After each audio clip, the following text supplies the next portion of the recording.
We romanticize the idea of coming to the continent. Right. We get to the continent or to the particular country, and the honeymoon is sweet. Hello, guys. It's great to be back. Ghana introduced the year of return in 2019, and since that time, there's been a lot of traffic to Ghana, to West Africa, Sierra Leone, Togo, all these places. And that includes East Africa and Southern Africa as well. This year, I've had opportunity to follow some favorite, couples of mine, the Freedom Chasers and the residential tourists, the Mohammeds. And clearly there's a lot of conversation going on about, should we settle here? Should we move to another African country? Or what really are the best options? And this is something you should stick around and listen to. For me, when I look at it, as it relates to us as Black expats coming to the continent, it's like in three levels. And I would like for you to kind of speak to the second part of it first. We romanticize the idea, right, of coming to the continent. Right. We get to the continent or to the particular country, and the honeymoon is sweet. Right. But after the honeymoon is where it gets real, right? Right.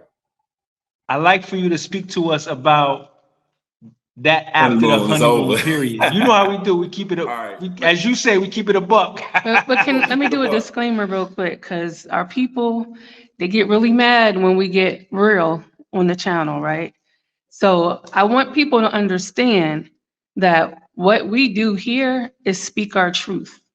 And we're not going to sugarcoat it because we're afraid that we're going to step on somebody's toes. The country's going to be mad at us. The Kenyan's going to be mad. The Rwandan's going to be mad.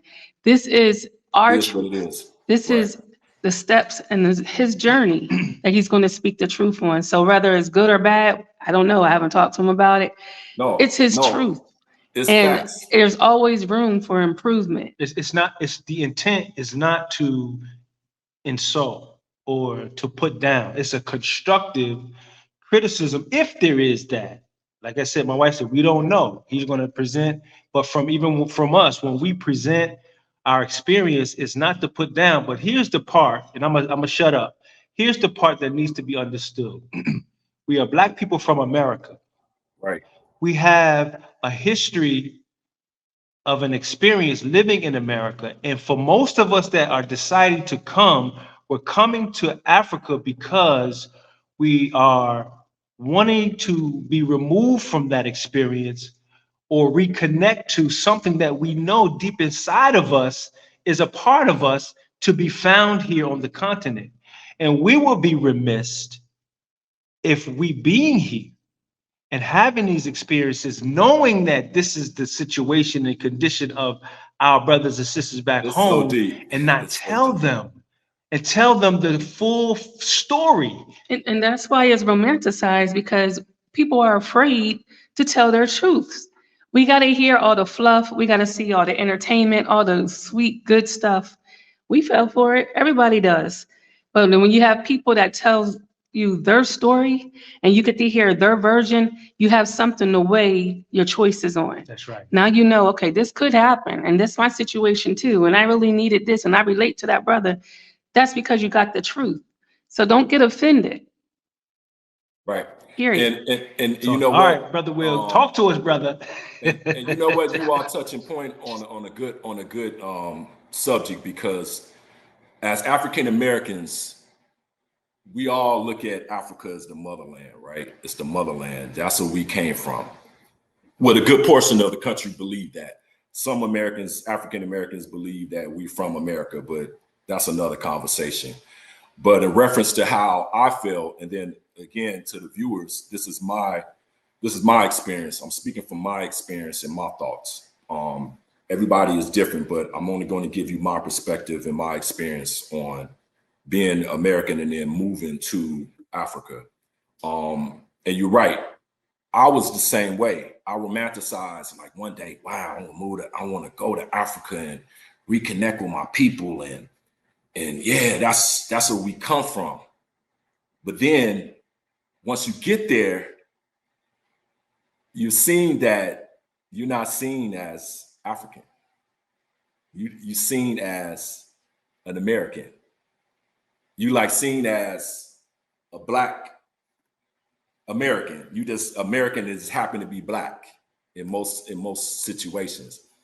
And I felt that way when I initially went to Ghana. And I was like, oh, okay. They'll never view me as brother, because a good percentage of Africans, they're not taught our history. They're not taught about the slave trade to an extent. So they don't understand why we romanticize coming to Africa. Because when we come and we visit, they be like, why you all are here? We want to move to America. Why you all coming here? So I think a lot of African Americans, when you come to Wanda or come to Wanda, Africa, wherever, you have to adjust your emotions, because Africans don't view us as brothers and sisters. I'm just gonna keep it a buck. They view 90% of them view us as foreigners.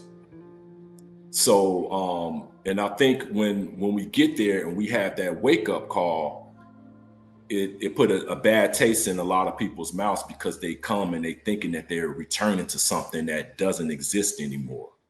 I think a lot of us are still yearning that connection, and it doesn't exist anymore. This is his own experience, and we can't take that away from him. I think it also gives us an opportunity to explore and look at the possibility that his story is also one of many stories. There likely will be other people who will have other experiences on the question of returning to motherland. But I think, that said, a good portion of African Americans willing to return, they will be doing so for the reason that it does something to their spirit, so that you reconnect. Much as you've been gone for 400 years, you essentially reconnect with your ancestors and motherland. And that helps assuage, if you wish, a turmoil that perhaps is ongoing or has been ongoing in the hearts and spirits of many of our brothers and sisters who are out there. Here, there was the beginning of the manufacturing of the Negro. Does that give you reason to then entirely relocate? Perhaps not. But as the others have said, it's an option to consider. But the biggest challenge for many brothers and sisters who will be returning to Africa, obviously, is the culture shock. You have been born and raised in the States, and therefore you do not have the same grounding as the African born and raised on the continent of Africa, as it were. And culture shock comes in many layers. There is the very first visible one, that perhaps in Africa, because we are still considered a developing nation or continent, a lot of systems might not work to your satisfaction. So that is likely to create a lot of frustration. So that if you're traveling here, you've got to put on your African lens, so to speak, and view Africa from the perspective of acceptance, that this is what you'll find on the ground, and you cannot fix it overnight. African nations themselves and African people on the continent are still struggling with what you refer to as intractable problems within the continent that will take time to fix. But that is home. This is Africa. There will be naysayers out there, both in the West and on the continent of Africa.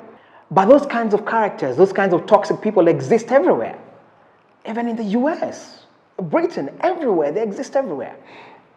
So I would suggest to you that if you're traveling to some of these places and you wish to relocate, then you may just need to develop a bit of thick skin to appreciate the challenges that exist on the continent of Africa, the fact that there's still neo-colonial influence on the continent of Africa, to the people of the United States, to the people of Africa, and to the promise and potential of our partnership. Hear, hear. And to be honest, the US has been one of the biggest meddlers when it comes to issues of sovereignty on the continent of Africa. Talk of Congo DRC. If you research your history a bit, you'll be aware of what happened to the first Prime Minister, Patrice Lumumba, and the support for Mobutu Sese Seko, 3 decades on, who basically did the bidding for the American government. The Reagan years, you know, and the Reagan years extend even to some of America's influence in countries like Libya. Libya even became a victim of US influence during Obama's time. And notice that Obama has immediate roots in Kenya. It still did not stop his presidency from executing America's foreign influence and interference within Africa. Gaddafi was deposed on the back of the Arab Spring. Everyone knows that Gaddafi was on a mission for Africa, a mission that started way back during Ghana's independence, you know, and the push for unity of Africa, a unifying currency and all these things. And the threat of Africa being that powerful has then necessitated the influence, the foreign influence of the US, Britain, and France, even recently in West Africa, where we are now experiencing coups after coups. These things really make the place of the African person really complicated. So I think it's fine and dandy that those who wish to come should come, but do your research on which country you want to visit. Do your research on the experience of other African Americans who've returned and some of the challenges that they face, so that you are well prepared to deal with what you will find on the ground. But then again, as they say, the true taste really is in the pudding. When the rubber meets the road, that's when you really get to know what really is at stake. A good number of Africans are very welcoming to their brothers and sisters. Thank you, and gratitude to every ancestor of my bloodline. Thank you for being strong enough to make it. I'm sorry you had to go through this. Perhaps the best way to approach returning home may not be entirely to return and settle for good, so to speak. The average African person who is out there in the diaspora perhaps would do with a pilgrimage to motherland. It's significant to know where you belong and where you came from. So for me, coming back here, reuniting with my ancestors, makes me feel at home. I have a culture, I have a people, I belong. That's the significance it is for me. I'll be sharing links to some of the stories that I've just referred to from the freedom chasers and the residential tourists, the Mohammeds, who I believe now live along Kenya's coast in Mombasa. Are you considering moving to Africa? And if so, are you looking to come to Mombasa? Well, we have some really, really great finds. We'll tell you all about it. Check out the links to their stories down here and the live that they had just a few days back. And we'll see you again very soon.